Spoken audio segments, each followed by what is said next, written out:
자, 여러분. 자, 23페이지 펴세요.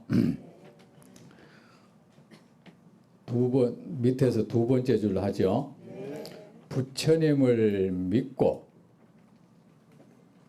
여러분 부처님 믿으세요?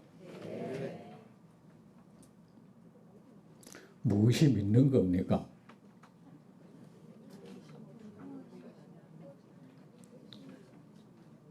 나를 그분한테 아주 귀속시켜버리는 게 믿는 거예요. 부처님을 믿고 우리는 부처님을 믿어야 합니다. 어떤 걸 믿습니까? 부처님은 깨달음을 얻으신 분이라는 그 사실을 믿고, 부처님은 우리 중생을 반드시 저 참된 행복의 땅으로 인도해 주시는 분이라는 그 사실을 믿는 것입니다. 의심하지 않는 것입니다. 부처님은 최상의 지혜를 얻으신 분이라는 그 사실을 믿고, 부처님은 우리 중생들을 최상의 행복, 중생을 최상의 그 행복의 땅으로 이끌어 주시는 분이라는 그 사실을 믿는 것입니다. 거기에 대한 의심을 하지 않습니다. 여러분, 믿으면은 어떻게 되겠습니까? 맡기겠죠. 나를 맡기겠죠. 여러분, 여기에 회사 무슨 사장을 하시는 분이 계신지 모르지만 어떤 직원한테 뭘 맡겼다.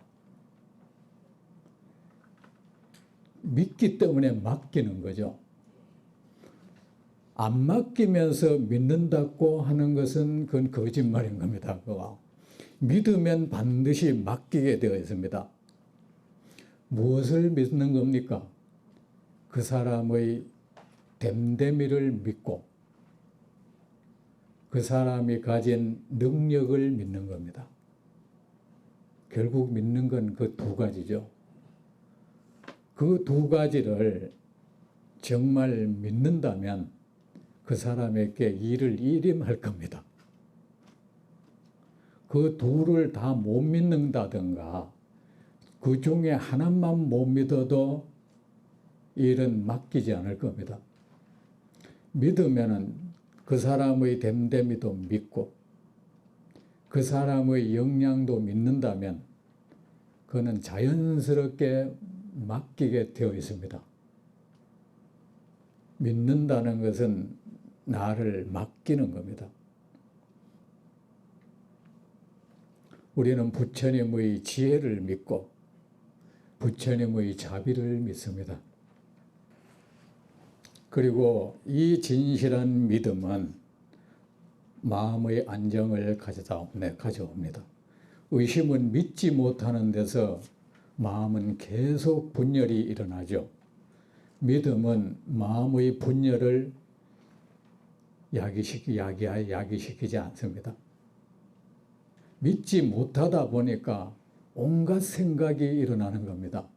믿어버리면 온갖 생각이 사라져버리죠. 이 세상에 여러분, 부처님께서 그러셨습니다. 세상 두려움에 질린 사람들은 우리 보면 참 두려워하는 것이 많죠. 행복을 얻지 못할까 두렵고, 뭔가 재앙이 닥칠까 봐 두렵고, 내가 가지고 있는 것을 상실할까 봐 두렵고, 병들까 봐 두렵고, 사실 이 두려움에 우리는 가득 차 있어요. 두려움에 질린 사람들은 의지처를 찾아다닌다. 그들은 산으로, 강으로, 바위로, 탑으로, 온갖 곳으로 그들은 의지처를 찾아다닌다. 그런 것들이 참으로 참된 의지처가 될 수는 없다. 여러분은 무엇을 믿는 겁니까? 여러분도 끊임없이 의지처를 믿고 다니죠. 찾고 다니죠. 붓다와 그 붓다의 진실된 가르침과 붓다의 가르침을 충실히 따르는 그 제자들을 믿으라 했습니다. 그것이 진실로 안전한 의지처다. 그 여러분은 부처님도 믿고 부처님 가르침도 믿고 이렇게 함께 부처님을 따르는 이 벗들을 믿으세요. 부처님에게 자신을 맡기고 합류시키고 부처님의 가르침에 자신을 합류시키고 이 좋은 벗들에게 합류하세요. 부처님을 믿고 부지런히 선을 행하고 마음, 느낌, 몸, 번뇌에 대하여 생각을 확립하고 여러분 25페이지 안 펴세요. 그거 보면 깨달음을 위한 7가지 수행 품목 37가지 수행 품목 뭐 뒤에 4가지 참된 가르침 열애의 뭐 이런 것들이 있죠. 이제 쭉 한번 읽어보세요. 지금부터 10초 눈으로 쫙 한번 훑어보세요. 훑어보면은 거기에 공통적으로 다 들어가 있는 곳이 있죠. 뭐가 있습니까? 첫째, 마음, 느낌, 몸, 번뇌에 대한 생각의 확립이라는 게 거의 골고루 들어가 있죠. 여러분, 이것이 부처님이 늘 권하신 수행법입니다. 이거 하세요. 자신을 주시하는 겁니다.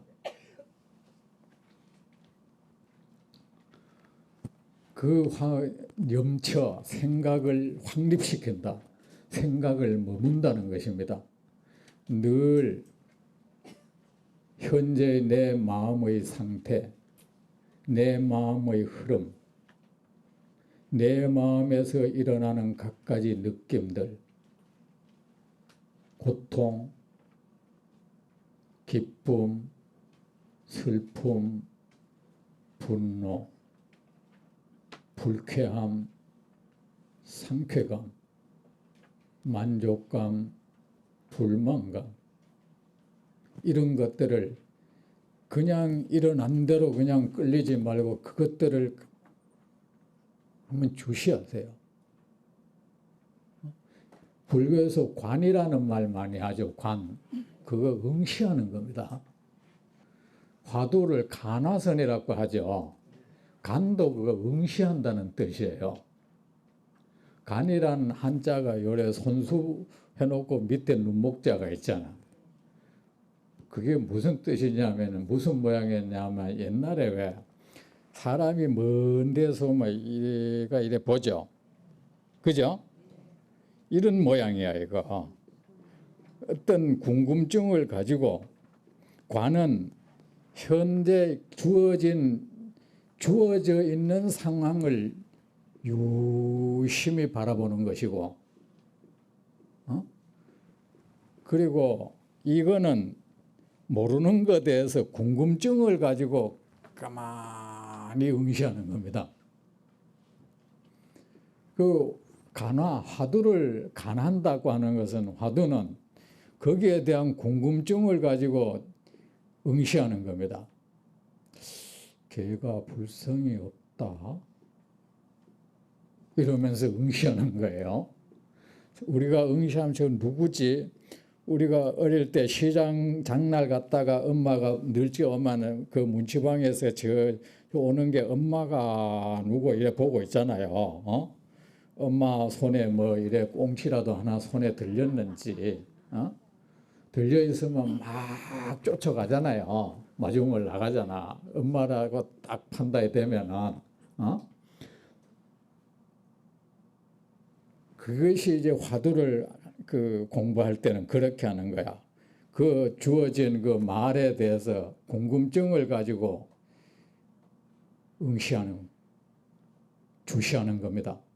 그리고 관은, 이거는 전부 불교의 원래 전통 수행법은 관이야. 관은 뭐야? 의심을 하지 않고 사실에 대해서, 이미 주어진 사실에 대해서 그냥 그 사실을 가만히 바라보는 겁니다. 마음을 바라본다는 것은 마음이 먼 고가 아니고 마음의 현재 흐름, 마음의 상태, 이런 것을 가만히 보는 겁니다. 그리고 마음에서 일어나는 느낌들에 대해서 가만히 응시하는 겁니다. 그리고 또 그 몸, 현재 내 몸의 움직임, 누워있으면 누워있는 내 몸, 앉아있으면 앉아있는 나, 걸어다니면 걸어다니는 이 몸을 가만히 응시하는 거예요. 그리고 번뇌는 이 마음에서 일어나는 각가지 번뇌가 있잖아요. 생각, 이런 것들을 가만히 응시하는 겁니다. 이 탐욕, 욕망, 분노, 온갖 분노를 따라가는 게, 일어난 분노를 가만히 응시하는 겁니다. 그것이 수행인 겁니다. 그거 하세요. 응? 그리고 그 공통적으로 있는 게 또 있죠. 선을 위한 노력이 거의 또 다 있죠. 여러분, 이 공부를 하는 사람이 꼭 해야 되는 것이 선을 위한 노력입니다. 아셨죠? 반드시 아까 얘기했듯이 지금 행하고 있는 선은 더욱 계속 지속적으로 행하기 위해서 노력하고, 아직 내가 행하지 않고 있는 선이 있다면 이 선을 행하기 위해서 노력하고, 내가 지금 행하고 있는 악행이 있다면 이 악행을 멈추고, 아직 일어나지 않는 이 악행이 있다면 그 악행이 일어나지 않도록 노력하는 것, 그것을 정진이라고 합니다. 우리가 정진이라고 하는 것. 원래 정진은 그런 뜻입니다. 맹렬하게 하는 겁니다. 탐욕과 분노를 하고, 탐욕과 분노를 다스려 마음을 평온하게 하고, 고통의 원인, 이 고통과 이 고통의 원인, 이 고통이 어디서 왔나? 그리고 고통의 소멸에 이르는 길을 통찰하되 중생근기의 영리함과 우둔함을 분별하고 부처님의 10가지 능력을 즐겨 구하는 것이 보살행입니다. 별다른 설명이 필요 없죠? 대답을 확실히 하세요. 더 큰 소리로. 네. 깨달음의 7가지 요소를 딱대 부처님의 지혜를 분별하는 것이 보살행입니다. 깨달음을 얻기 위해서 부처님이 말씀하신 그 7가지를 닦습니다. 딱대 부처님의 지혜에 대해서 사유하는 것입니다. 부처님의 지혜와 이 범부의 지혜를 늘 분별하는 것입니다. 분명히 아는 걸 분별이라고 하는 겁니다. 고통의 소멸에 이르는 8가지 바른 길을 닦되, 이걸 뭘라 하죠? 발정도라 하죠. 한량없는 부처님의 가르침을 즐거이 행하는 것이 보살행입니다.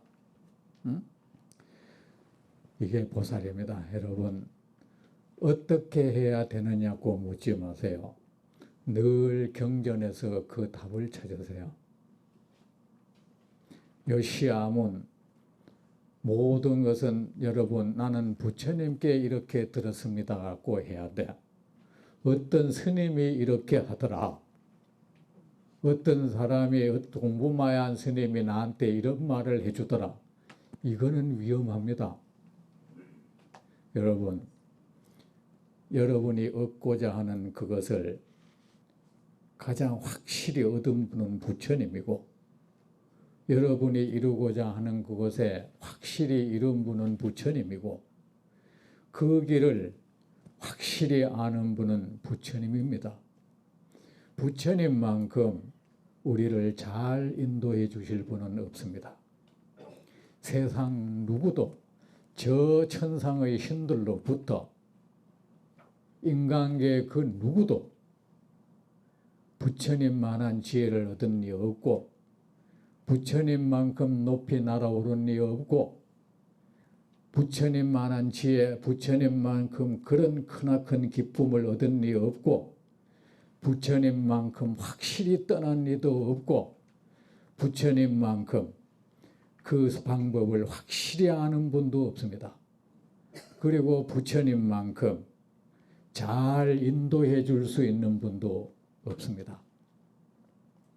우리나라 불교 보면 조사불교가 사실은 중국 불교죠. 중국 사람들이 표현하는 한문 거기에 대한 한글로 써놓으면 별것도 아닌 것 같은 게 한문로 풀이하면 그게 다 전부 특별한 거야.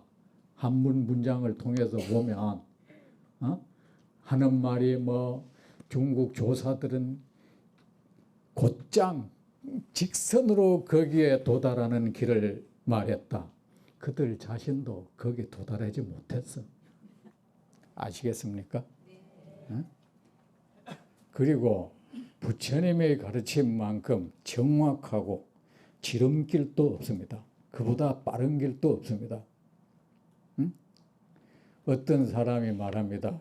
조사는 일직선으로 바로 가는 길을 가르쳤고, 부처님은 굽이굽이 둘러가는 길을 그 사람, 난 아직 불교를 모릅니다 하고 고백하는 겁니다.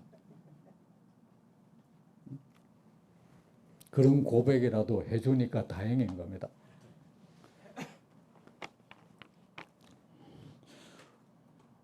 부처님의 고통의 소멸에 이르는 8가지 바른 길을 부처님 말씀 따라 닦되 한량없는 부처님의 가르침을 즐거이 익히고 행하는 것이 보살행입니다.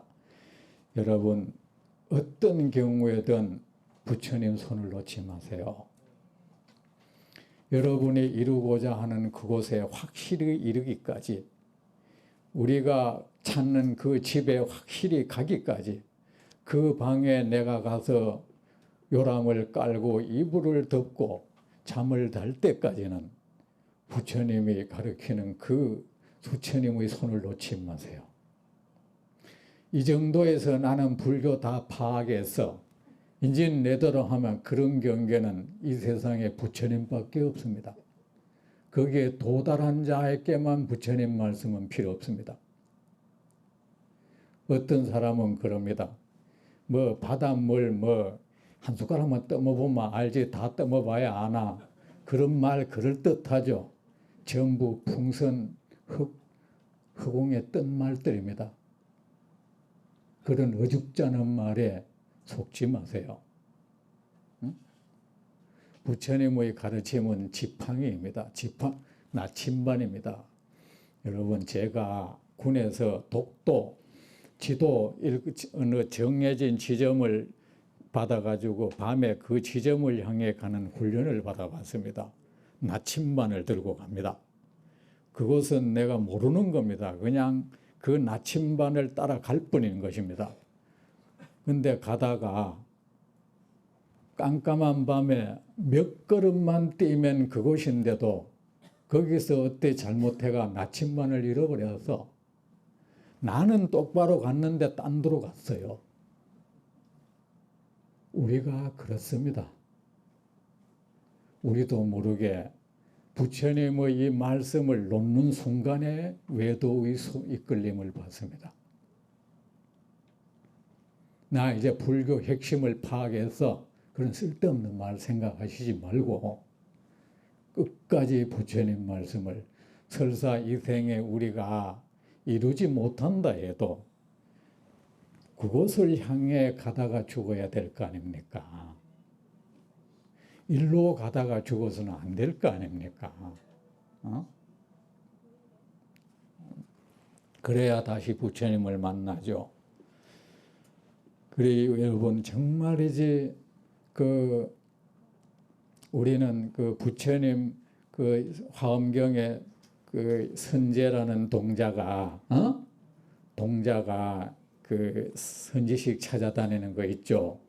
그거를 경전 풀이하는 사람들이 동자를 동자의 지위에 이런 순진무구한 공부를 해가 지위에 오른 자다. 그게 아니고 그냥 어린 나이예요. 부처님은 어른이고 모든 수행자는 우리는 어린 나이예요. 동자에게는 무엇이 필요하죠? 부처님의 젖이 필요해요. 엄마 젖이 필요해. 응? 우리에게 필요한 것은 법유, 가르침의 우유, 엄마 부처님의 젖입니다. 그 젖 안 먹으면 그 젖이 가장 영양분이 풍부합니다. 다른 사람의 그 젖은 영양분이 별로 풍부하지 못해요. 그런 젖 먹고 자라나면 영양 결핍이 돼요. 아셨죠? 그 선제는 뭡니까?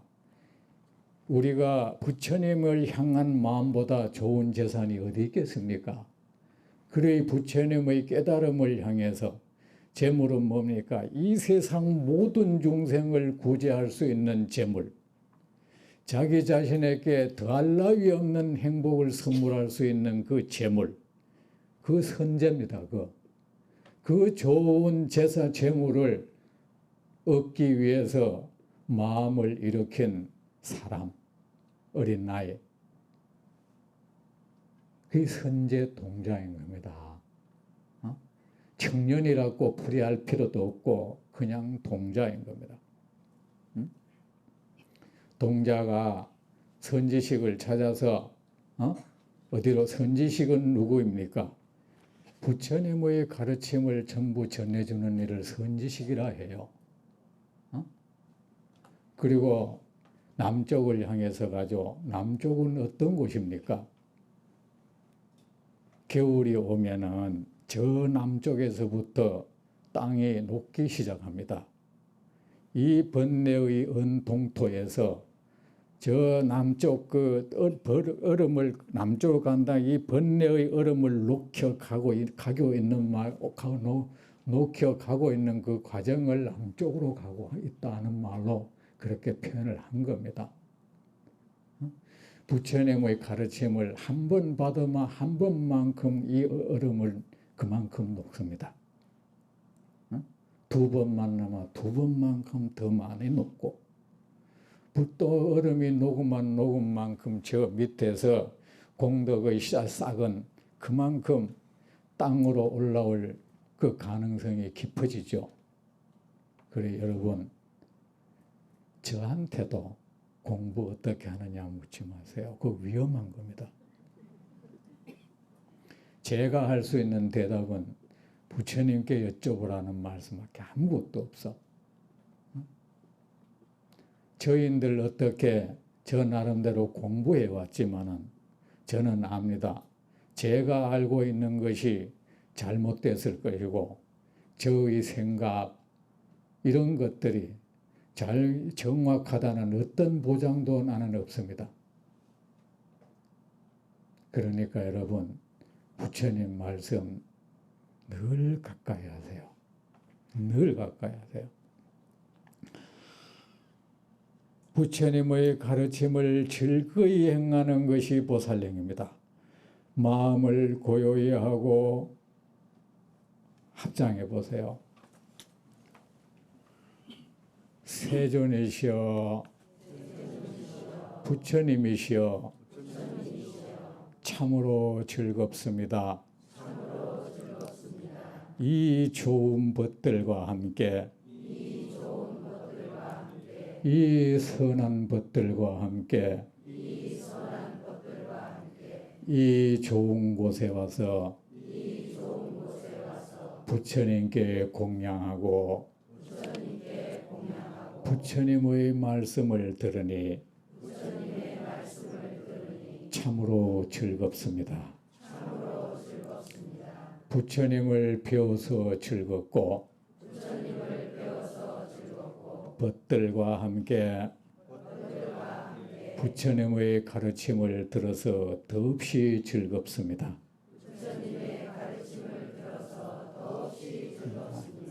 자, 마음을 고요히 하고 존재의 참모습을 관찰하되 마음을 고요히 다스리는 게 평소에 이런 공부를 계속 해야 됩니다. 평소에 해야 됩니다. 마음을 고요히 하고 존재의 참모습을 관찰하되 소멸의 고요함에 떨어지지 않는 것이 보살행입니다. 그 번뇌가 소멸된 어떤 고요한 경계, 거기에 빠져들지 않는 것이 보살행입니다. 빠져들면 안 됩니다. 이유가 두 가지입니다. 첫째는 그 경계는 헛개비 같은 경계이기 때문입니다. 환영 같은 경계이기 때문입니다. 두 번째, 그 경계에 빠져드는 순간에 우리는 마군이 되고 외도가 되고 무지한 사람이 되어버립니다. 두 번째, 거기에 빠져들면 중생을 버리는 행위가 됩니다. 그러면 빠져들면 안 됩니다. 존재의 생겨나고 소멸하지 않음을 관찰하되 생겨남도 소멸함도 거짓된 현상이라는 것을 관찰하되 거룩한 특징으로 몸을 장엄하는 것이 보살행입니다. 거룩한 특징으로 몸을 장엄하는 것은 뭡니까? 온갖 공덕행을 닦는 것입니다. 중생에게 기쁨과 평화를 주는 온갖 선행을 닦는 것입니다. 여러분, 이 세상에 생명을 편안케 하고 생명을 환희롭게 하는 선행만큼 거룩한 행위가 어디 있겠습니까? 그 행위를 하는 모습만큼 거룩한 모습이 어디 있겠습니까?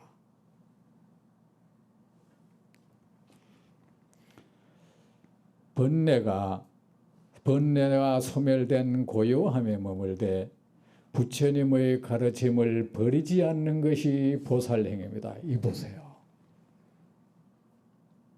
설사 번뇌가 소멸됐고 그 삼매에 들었다 해도 부처님의 가르침은 버리지 않아. 여전히 부처님의 가르침을 받아야 돼.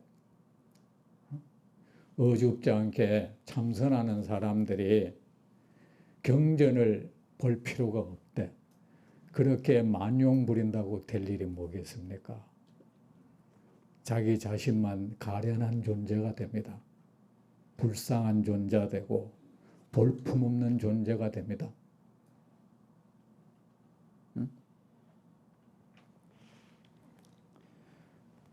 우리가 선종에서는 앞뒤가 맞지 않는 말을 합니다. 불임 문자라 하면서 경전 안 보는데 꼭 초점을 맞추려 합니다. 공부하기 싫던 차이가 좋았을지도 모르죠. 그런데 여러분, 우리는 선종을 흔히 가섭이 부처님으로부터 이어받았다고 얘기합니다. 그것도 우리가 만든 계보입니다. 그런데 여러분, 그것이 사실이라 해도 가섭 또한 아라한이 되었지만 여전히 부처님 앞에서는 부처님의 젖을 먹고 살아야 하는 어린아이였습니다. 부처님이 언제 가섭에게 그대는 이제 내 가르침 안 받아도 된다고 말씀한 적 없고, 그런데 우리가 뭔데 그러니까 한 소리가 엉뚱한 소리나 해대고, 그러니까 내가 지금 무슨 짓을 하고 있는지도 모르고 그러면서 막연한 또 우월감을 가져요. 나는 참선하는 사람인데 사람이 그렇게 황당하게 되면 안 됩니다. 공부를 하면은 마치 그 큰 나무가 뿌리가 땅에 깊이 내리듯이 그래 공부를 해야지.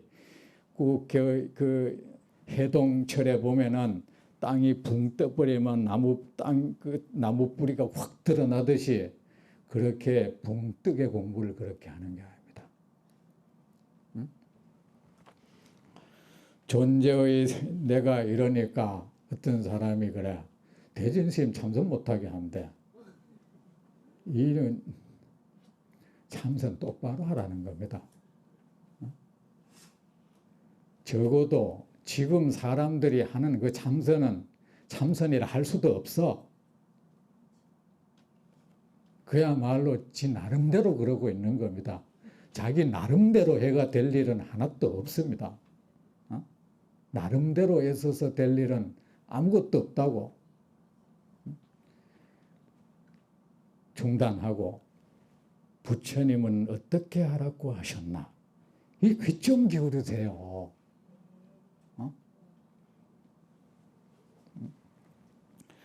번뇌가 소멸된 고요함에 머물되 부처님의 가르침을 버리지 않는 것이 보살입니다. 번뇌가 소멸된 고요함이 뭡니까? 삼매입니다. 이 보세요. 삼매에 머물더라도 부처님 가르침을 떠나면 안 되잖아.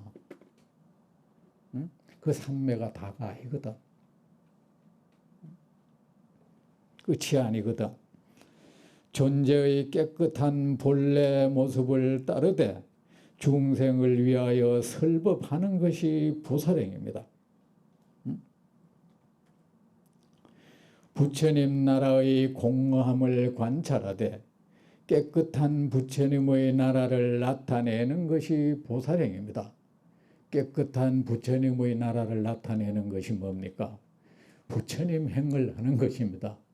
중생을 유익하게 하는 온갖 선행을 하는 것이 부처님의 깨끗한 나라를 세상에 나타내 보이는 겁니다.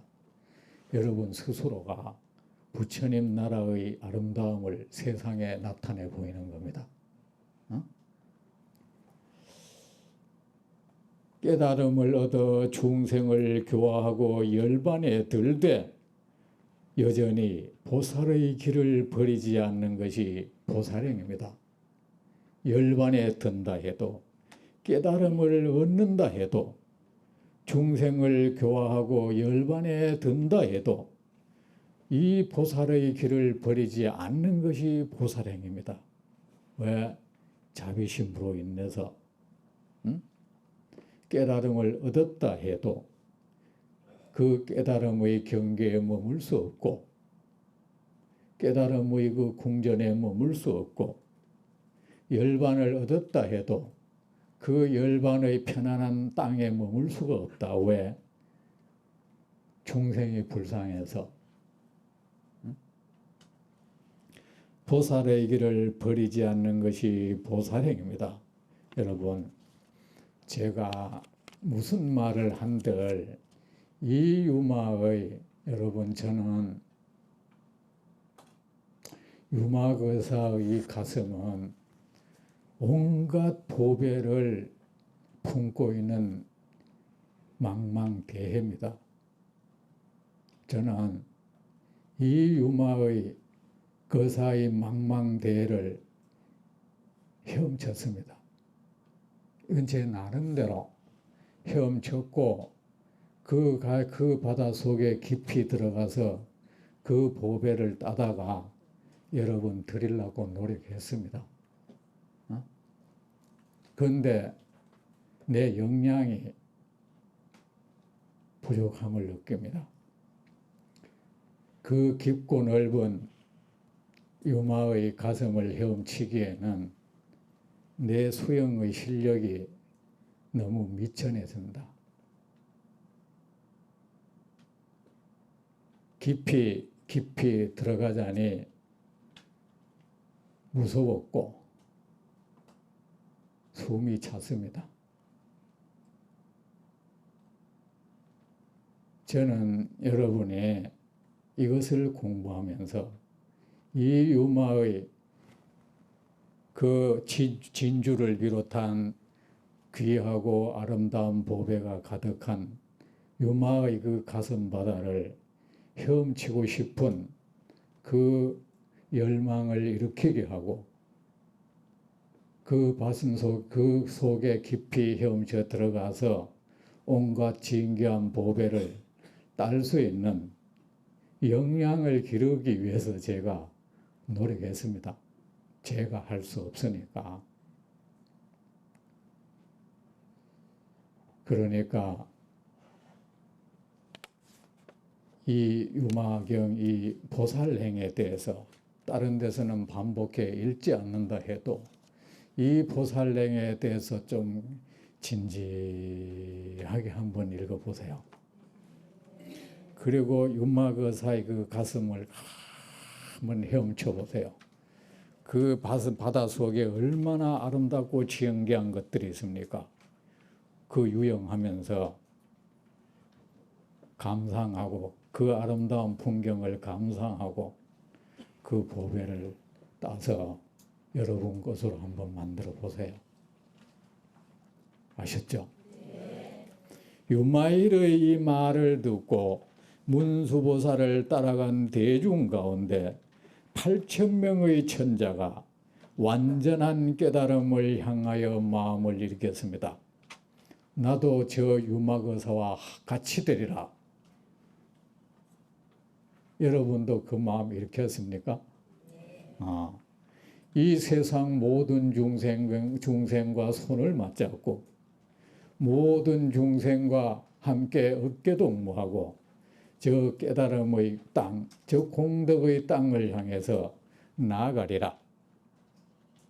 그곳에 나아가서 온갖 진귀한 보배를 따다가 이 세상 내 사랑하는 중생들, 내 벗들을 초대하리라. 그곳에 와서 살게 하리라. 여러분, 이제 이곳으로서 문수보살의 문병은 끝났습니다. 이제 배운 이 부분을 열심히 하루 한 번이라도, 이틀에 한 번이라도, 시간이 안 되면 3일에 한 번, 정 안 되면 하루 한 줄, 하루 한 장이라도 그렇게 한번 읽어보세요.